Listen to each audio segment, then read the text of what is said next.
Hello friends, I am राखी सिंह। इस study with राखी सिंह में आपका स्वागत है। जैसा कि हम टॉपिक पढ़ रहे थे संधि के बारे में, जिसमें हमने स्वर संधि और व्यंजन संधि को काफी अच्छे से समझ लिया है। आज हमारा टॉपिक स्टार्ट होने वाला है विसर्ग संधि के बारे में।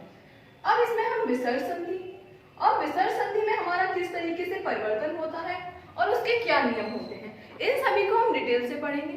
सबसे पहले हम देखते हैं कि विसर्ग संधि क्या होती है और विसर्ग संधि का जो सूत्र होता है वो हमारा क्या होता है।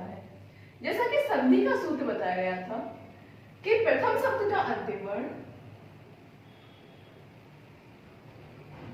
प्रथम शब्द का अंतिम वर्ण धन द्वितीय शब्द का प्रथम वर्ण, द्वितीय शब्द का प्रथम वर्ण। इन दोनों के मेल से जो विकार उत्पन्न होता है उसे हम संधि कहते हैं।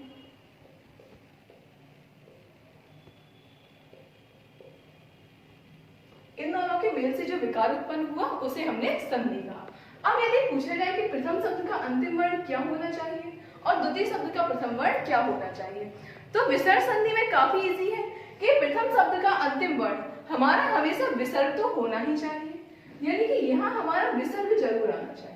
प्रथम शब्द के अंतिम वर्ण के बाद हमारा विसर्ग आए, उससे पहले चाहे हमारा स्वर आए चाहे हमारा व्यंजन आए, फिर हमारे स्वर और व्यंजन के अनुसार हमारा परिवर्तन होता है।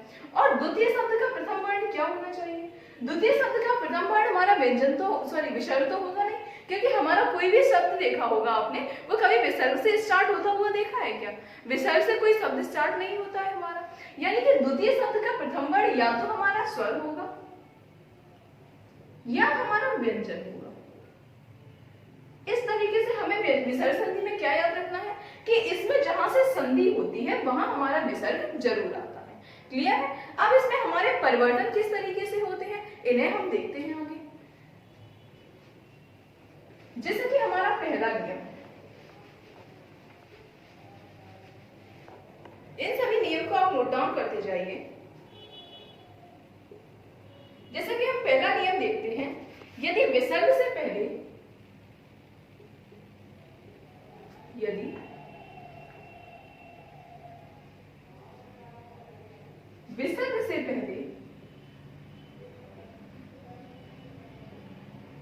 आप, यानी कि हमारा जो विसर्ग लगा हुआ है इससे पहले हमारा आ हो और विसर्ग के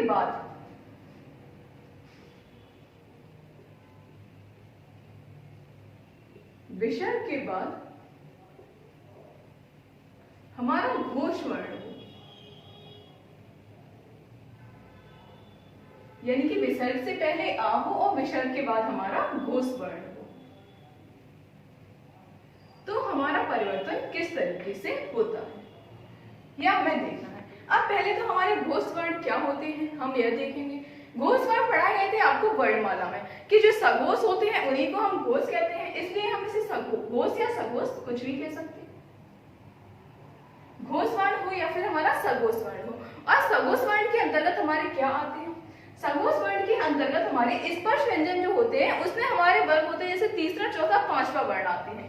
जैसे कि हमारे क वाला वर्ण है क ख ग घ ड़, तो यानी कि ग घ ड़ ये हमारा कौन से हुए? ये हमारे तीसरे चौथे और पांचवे वर्ण हुए। इस तरीके से घोष वर्ण के अंतर्गत हमारा तीसरा चौथा और पांचवा वर्ण आता है। साथ ही हमारे य र ल व और ह आता है। य र ल व और ह आता है। इसके साथ ही हमारा और क्या आता है? इसके साथ ही हमारे आते हैं और सभी स्वर।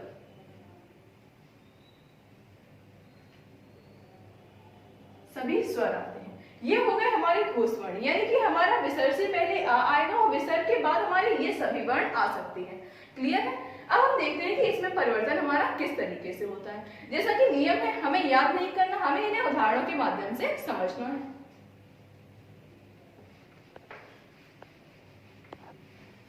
जैसे कि हम इसका पहला उदाहरण लेते हैं,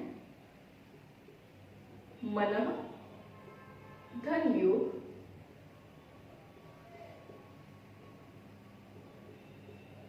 मनः धन दशा।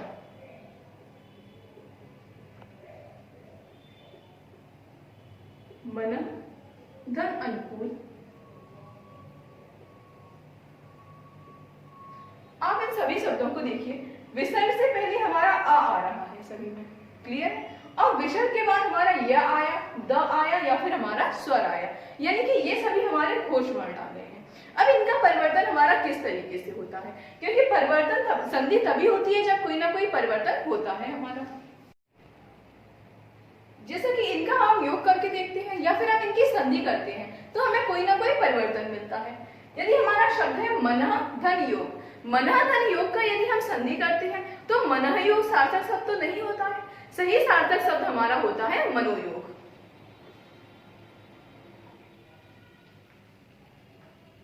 क्लियर है? अगला उदाहरण है जैसे कि हमारा मनः दशा। मनः दशा का यदि संधि करने के लिए कहा जाए तो हम शब्द क्या लिखेंगे? मनः दशा का सही संधि और हमारा संधि विच्छेद मनः दशा तो होगा नहीं, मनः दशा नहीं होगा तो हमारा सही संधि क्या होगा? मनोदशा।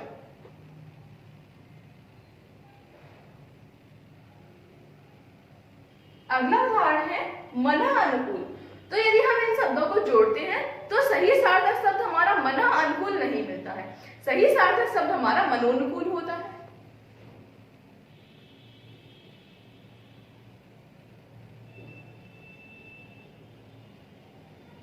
क्लियर है?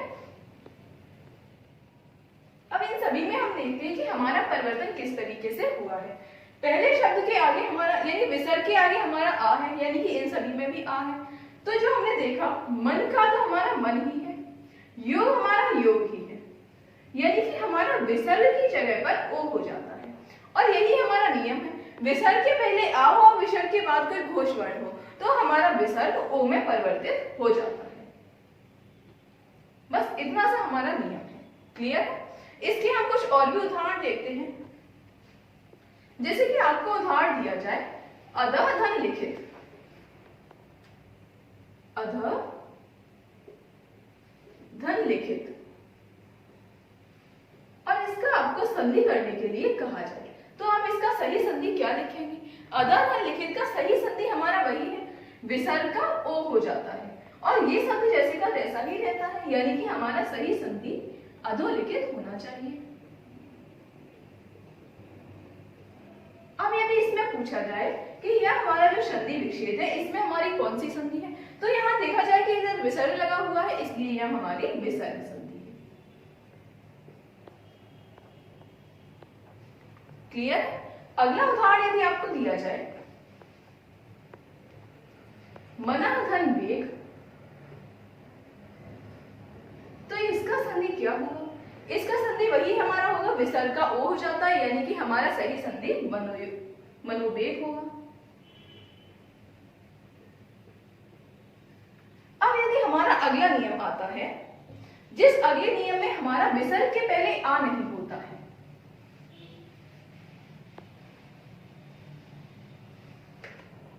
अगला नियम यदि देखा जाए तो विसर्ग के पहले हमारा छोटा आ या बड़ा आ को छोड़कर कोई अन्य स्वर हो, यानी कि हमारा छोटा आ और बड़ा आ तो नहीं हो। इसे आप नोट डाउन करते जाइए इसी तरीके से, विसर्ग से पहले हमारा छोटा आ या बड़ा आ नहीं हो, परंतु हमारा क्या हो? विसर्ग से पहले हमारा स्वर हो और विसर्ग के बाद हमारा घोष वर्ण हो।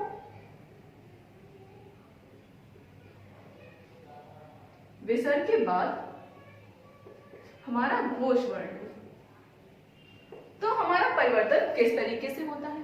वही हमें इसका सूत्र बना देते हैं, विसर्ग से पहले हमारा स्वर हो परंतु हमारा छोटा आ और बड़ा आ नहीं हो।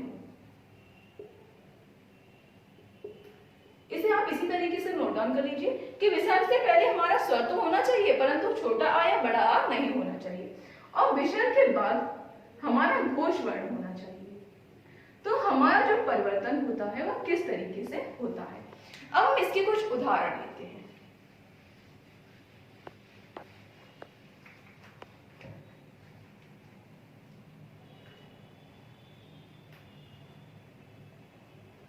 जैसे कि इसका उदाहरण है दुह धन बल। नेह धन आशा,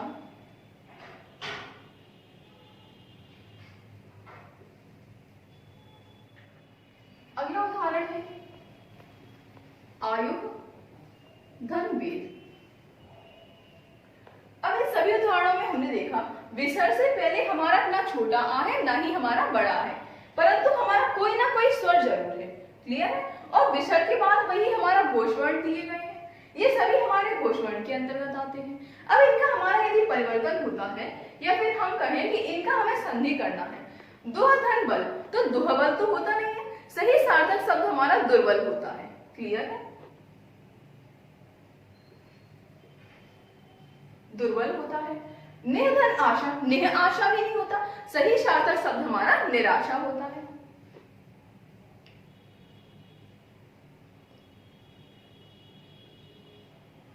अगला है हमारा आयु धन वेद, सही सार्थक शब्द हमारा आयुर्वेद ना होकर आयुर्वेद होता है।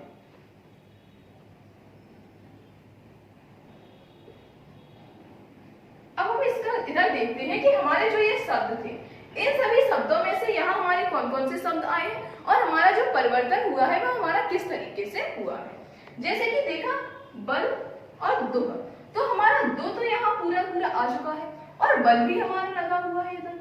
हमारा जो विसर्ग है, विसर्ग ना होकर हमारा यहाँ क्या बढ़ गया है, यहाँ हमारा रा बढ़ गया है, तो यही हमारा नियम बन जाता है। विसर्ग हमारा किस में परिवर्तित हो जाता है, रा में परिवर्तित हो जाता है। और यह रा है जो कि हमारा व्यंजन के आगे आता है, तो वह रेफ के रूप में यूज होता है, इसे हम रेफ कहते हैं। क्लियर है? इसी तरीके से यहाँ हम देखते हैं निर आशा, तो यहाँ यदि देखा जाए तो यहाँ आशा हमारा पूरा पूरा शब्द दिया गया है, इसे यदि हम तोड़ते हैं तो निर धन आशा,